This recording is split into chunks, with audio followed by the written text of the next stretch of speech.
Saudara, ini bukan pertama kalinya Menteri Komunikasi dan Informatika Johnny G. Pelate diperiksa Kejagung. Sebelumnya Pelate diperiksa pada 15 Maret dan 14 Februari lalu dalam kasus dugaan korupsi proyek BTS Bakti Kominfo yang diduga merugikan negara 8 triliun rupiah.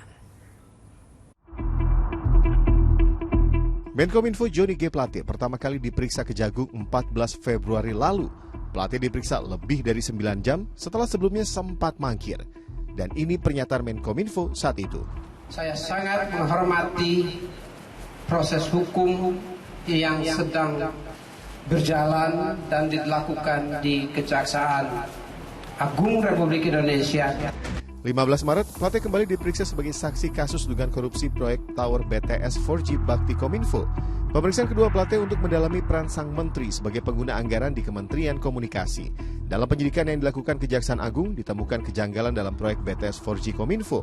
Proyek itu dianggarkan dalam tahun jamak sejak tahun 2020 hingga 2024, tapi pencairan anggarannya sudah 100% lunas pada tahun 2022.